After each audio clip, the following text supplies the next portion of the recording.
रत्नागिरी सिंधुदुर्ग लोकसभा मतदारसंघात पहिलीच आज रत्नागिरी जिल्ह्यातील राजापूर येथे जाहीर सभा होते, राजीव गांधी स्टेडियम येथे।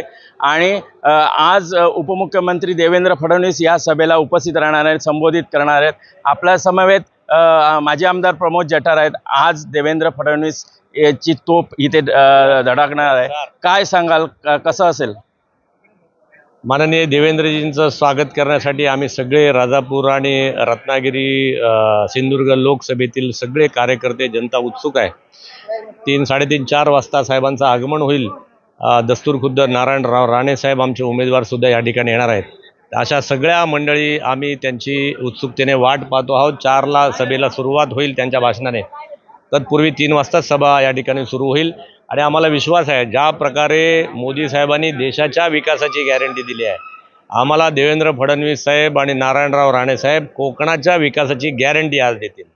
आज कोकणातली पहिलीच सभा होते, याच्यानंतर सर्व सभा असतील, कशा असतील पुढच्याही सभा? यस, आज फडणवीस साहेबांची सभा आहे आणि नंतर 1 तारखेला उत्तर प्रदेशचे मुख्यमंत्री माननीय योगी आदित्यनाथजींची सभा कुडाळला आहे, सिंधुदुर्गामध्ये आहे। आणि 3 तारखेला अमितभाई शाहांची सभा आहे। मला वाटतं ह्या सगळ्या सभाने वातावरणामध्ये एक चांगला जोर पकडलेला आहे, उत्साही लोक आहेत। आणि सगळ्यात महत्त्वाचं म्हणजे सगळ्यांचा मूड कोकणवासियांचा, आता खासदार बदला तरच कोकणचं नशीब बदलेल, अशा प्रकारचा मूड दिसतोय। त्यामुळे या वेळेला विनायक राऊतांचा 2.5 लाखाने पराभव निश्चित आहे। कोकणात पहिलंच कमळावर मतदान करणार आहेत लोक, आणि कमळ फुलेल का? 100% फुलैता कमळच फुलैता बाबा, कमळच फुलणार आहे। आणि ते महायुतीचं कमळ आहे, ते फक्त भाजपचं नाही, सगळ्या महायुतीचं आहे। कार्यकर्ते जोमात ओनली कमळ। मला एक सांगा की कुठेतरी शिंदे गट होतो, तो नाराज होता, मात्र आता नाराजी आहे, दूर झाली का? आज सगळे का बघा, हा माझा बुथचा कार्यकर्ता आहे। नाट्यामध्ये एवढं काम शिंदे गटाचं चाललंय, चांगल्यापैकी चाललेलं आहे शिंदे गटांचं।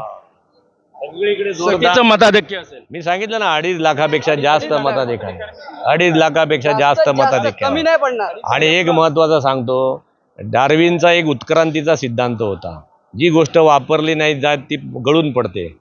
विनायक राऊतांनी 10 वर्ष खासदारकी जनतेसाठी वापरली नाही, 7 मेला त्यांची खासदारकी गळून पडणार।